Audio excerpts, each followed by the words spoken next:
Bonjour à toutes et bonjour à tous. Allez, petite vidéo en vitesse pour couper court un petit peu à tout ce qui circule actuellement sur les réseaux sociaux.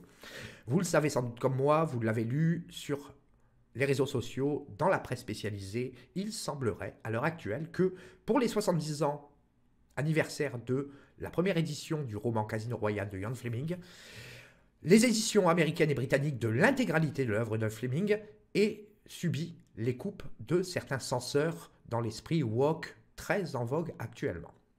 Alors, on va calmer tout de suite la bondosphère qui en a fait ses choux gras depuis ces dernières heures. Tout ça, il faut le relativiser. Et je vais m'expliquer. Et vous m'excuserez parce que cette vidéo, elle est un petit peu impromptue.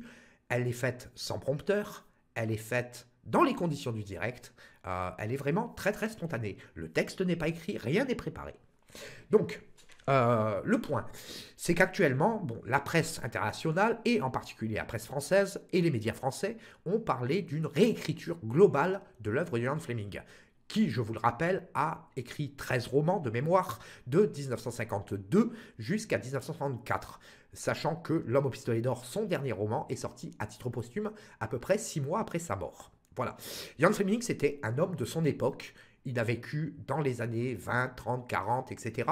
Et le regard qu'il portait sur la société et la société elle-même n'était pas la même que celle que nous connaissons actuellement. 70 ans se sont écoulés, les temps ont changé, les mœurs ont changé, le monde a changé, tout a changé. Et des termes et des expressions qui étaient acceptables hier ou tolérables hier ne le sont plus forcément aujourd'hui. Et en ce qui concerne la réécriture de l'œuvre de Ian Fleming, il y a un terme qui apparaît dans beaucoup de romans. Ce terme-là, je ne peux pas l'utiliser sous peine de perdre la modélisation de cette vidéo. C'est un mot en 5 lettres qui qualifie une certaine catégorie de personnes et par extension, on qualifie un écrivain qui écrit pour un autre écrivain. Je ne peux pas être plus explicite, je n'ai pas le droit de prononcer ce mot parce que YouTube est sûrement plus rigoriste que ce qu'on peut l'être au sein de la chaîne Planète 007. Naturellement, j'en profite avant de rentrer vraiment dans le vif du sujet pour vous demander, si vous le souhaitez, de vous abonner à notre chaîne, de liker, de commenter cette vidéo, que vous soyez d'accord ou pas d'accord, ça n'a aucune importance. Je veux dire, même si on n'est pas d'accord, on peut toujours en débattre. Et justement, je pense que nous, les fans de James Bond, nous ne débattons pas assez. Il y a énormément de chaînes, il y a de la place pour tout le monde, etc.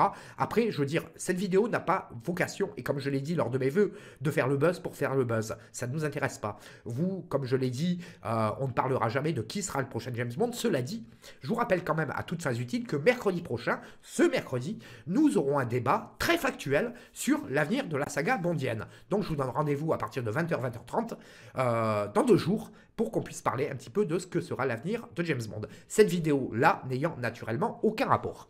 Donc on parlait de la future censure de l'œuvre de Ian Fleming. C'est très compliqué. C'est très compliqué parce qu'il y a un terme qui a été expurgé et il a été remplacé, donc comme je le disais, ce mot de 5 lettres, par homme de couleur ou homme noir. Moi, à titre personnel, et on en a longuement discuté avec des administrateurs de la chaîne, à titre personnel, ça ne me dérange pas. Parce que ce terme éminemment raciste, éminemment connoté négativement, n'a plus sa place en 2023.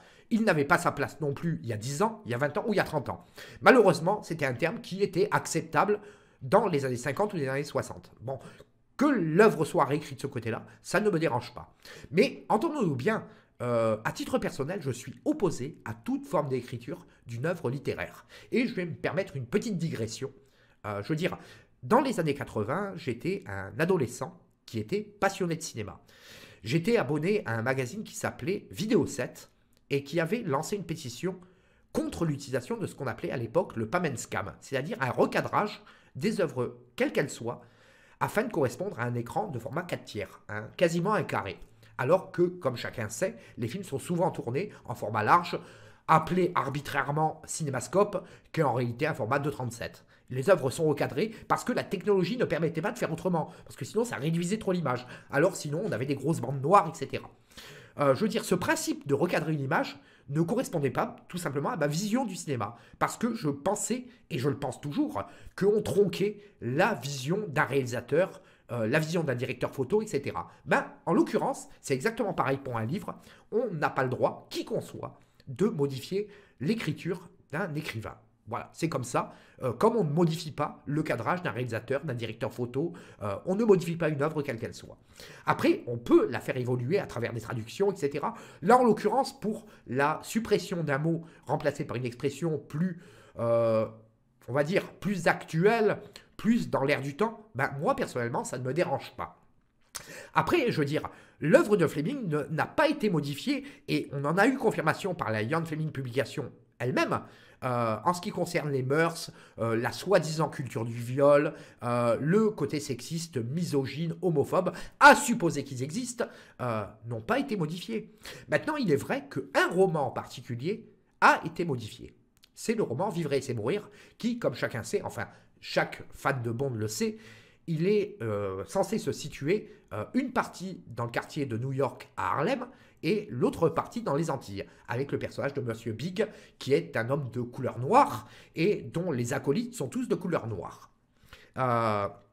Et effectivement, il y a eu des modifications substantielles de l'œuvre de Fleming. Mais là où justement la bondosphère se trompe, et les fans de James Bond se trompent, c'est que l'œuvre n'a pas été réécrite aujourd'hui, en 2023. C'est que l'édition qui va être republiée est une version qui a été validée par Ian Fleming lui-même. Il faut se rappeler qu'il y avait, pour Vivre et c'est mourir, l'édition britannique, que l'on connaît en version traduite, d'où sous les formes de Plomb Blanc, de Gallimard, de Brajlon, de Presse Pocket, etc. Enfin, les éditions des livres de James Bond, il en existe tant et plus, moult et moult, selon la formule consacrée. Et pour Vivre et c'est mourir, ben, l'éditeur américain à l'époque, en 1955, avait demandé à Ian Fleming lui-même de réécrire et de modifier certains passages pour que ça soit plus acceptable vis-à-vis du public américain. Et cette version-là, ben, finalement, c'est celle qui sera utilisée pour les rééditions. Donc en fait, rien qui puisse s'assimiler à une forme de censure. Donc finalement, une fois encore, la bondosphère s'est excitée pour rien. Et c'est bien dommage, parce qu'il faut prendre le temps d'analyser les choses, de réfléchir et de finalement juger sur pièce. Je veux dire, comme je l'ai dit tout à l'heure, je ne suis pas favorable à la réécriture des œuvres. Je pense qu'il aurait été, plutôt qu'utiliser une version largement expurgée, peut-être utiliser la version originale, mais en ajoutant, comme l'avait fait à l'époque Brajlon, pour les 4 premiers romans de la saga, mettre simplement une note explicative en demandant au lecteur de recontextualiser les choses et de se mettre dans la tête que ce roman a été écrit il y a presque 60 ou 70 ans en arrière. Le monde d'aujourd'hui n'est plus celui d'hier. Et c'est vrai qu'à l'époque où on était dans une période colonialiste, où on était sur un empire britannique très impérialiste, ce qui n'est plus le cas aujourd'hui, ben finalement tout ça a changé. Et ce qui était acceptable hier ne l'est plus aujourd'hui. Et c'est intéressant parce que finalement ça reflète une chose. Et c'est un petit peu ce que j'ai écouté ce matin sur RMC, c'est que il y a quand même quelque chose, ça appelle un débat.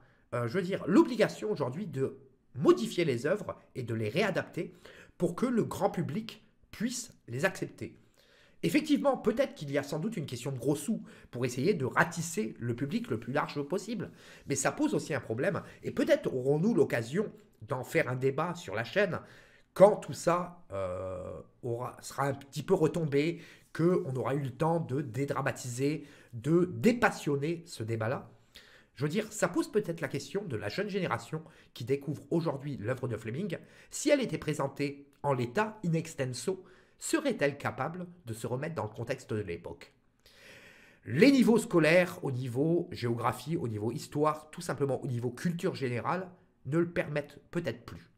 Je veux dire, on aura l'occasion d'en discuter, et ce que je voulais dire ce soir, c'est que finalement, par rapport à ce que la presse a pu annoncer, finalement, ce n'est pas tant de la censure que ça, c'est tout simplement quelques petits ajustements à la marge qui auraient largement être évités en mettant simplement des notices explicatives au début des œuvres. Mais je veux dire, malheureusement, c'est comme ça. La jeune génération n'est pas capable de se transposer dans le contexte de l'époque. Il faut se rappeler qu'en 1950, on sortait de la guerre, on était dans une société relativement conservatrice, relativement rigoriste, où certaines choses étaient acceptables, une période colonialiste, très clairement. Et aujourd'hui, ce n'est plus le cas. La colonisation est bien derrière nous, avec ses excès parfois, et je veux dire, tout ça est derrière nous, et il convient tout simplement d'aller de l'avant. Je ne suis pas favorable, comme je l'ai dit, à réécrire les œuvres, mais tout simplement à essayer de les expliquer et surtout surtout de les contextualiser. Voilà, c'est ce que je voulais dire. Donc la Mondosphère qui a mis en ligne une pétition, etc. pour interdire ces nouvelles publications, c'est peut-être emballé beaucoup trop vite. Même si le principe reste éminemment détestable. On ne doit pas réécrire une œuvre comme à une autre époque, on ne devait pas recadrer un film. Malheureusement, c'est le propre de notre époque parce que les gens n'ont pas cette capacité finalement de contextualiser les choses. C'est bien dommage, on ne va pas refaire le monde ce soir. Je vous remercie de m'avoir écouté et surtout j'espère que cette vidéo aura eu au moins, à défaut d'autre chose, l'occasion de rassurer les fans de l'œuvre littéraire. Ils ne sont pas très nombreux, c'est vrai qu'effectivement l'œuvre littéraire passionne moins que l'œuvre cinématographique. Nous verrons bien dans quelques années si certains passages, certaines répliques de Vivre et c'est mourir, notamment le film, qui pose lui aussi problème, parce qu'il y a quelques répliques qui sont aujourd'hui très tendancieuses. Nous verrons bien si ça sera modifié, etc. Je ne le souhaite pas, mais nous verrons bien. Voilà, je ne lis pas l'avenir, je n'ai pas de boule de cristal. Simplement, bon voilà, je fais une synthèse de ce que je viens de dire. L'œuvre de Fleming, rassurez-vous, aux États-Unis et en Grande-Bretagne, elle ne sera pas forcément très différente de ce qu'on connaît nous actuellement. Les traductions françaises pour l'instant ne sont pas prévues, nous verrons bien dans l'avenir. Et je vous rappelle, mercredi prochain, débat sur l'avenir de la franchise. D'ici là, portez-vous bien et je vous souhaite à toutes et à tous une excellente journée, voire une excellente soirée.